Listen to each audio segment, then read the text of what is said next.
All right, my third grade mathematicians, as we continue today, there are a few more math focus points that I want you to be looking for in our lesson. Okay, so we are continuing to understand that when measuring area, the space being measured must be completely covered with no gaps or overlaps. So as you were working on the perfect cover-up, you were told not to have any overlaps of your tetronymus or leave any gaps. You are also understanding that area is measured in square units, and we're getting ready to talk about that now, okay? So you've been working with this rectangle to cover with your tetronymus. So what are some things that you notice about the rectangle? So let me go back to that. What are some things that you notice about the rectangle?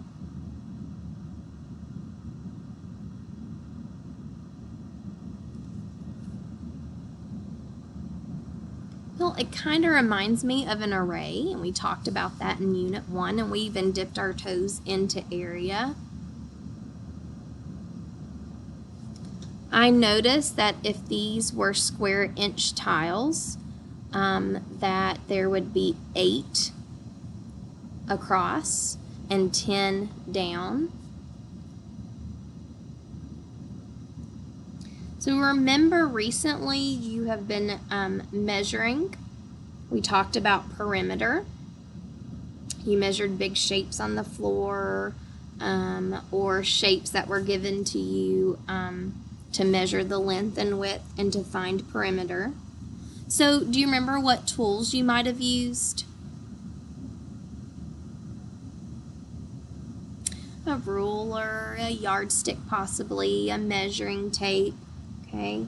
So you were finding how wide or long an object was when you were finding those perimeters of the different shapes. And there are all kinds of things that people need to measure. So with the perimeter, you were measuring the outside of the figure, okay? So with other things, you might want to figure out how big a rug must be to cover a floor, or how much wallpaper you would need to cover a wall.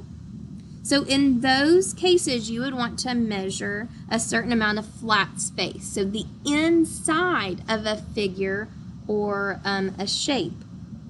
So in Unit 1, we did use those colored tiles to measure the space inside a rectangle. And we've already mentioned it, but do you remember what we call this kind of measurement? Area. Kind of sounds like array, doesn't it? Okay.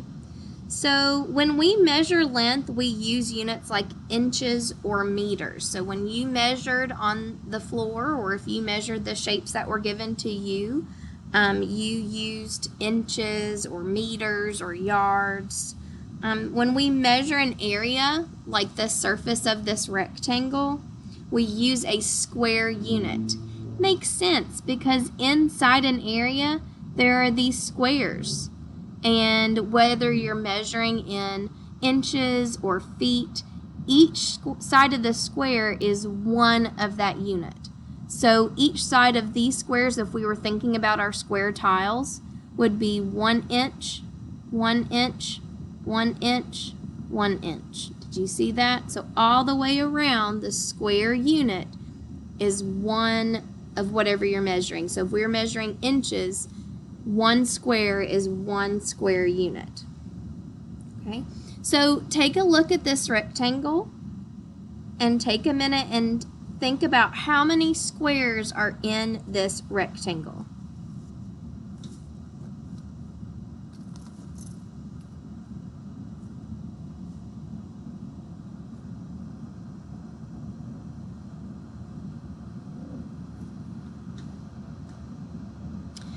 If you don't have your answer, you can pause this video, okay?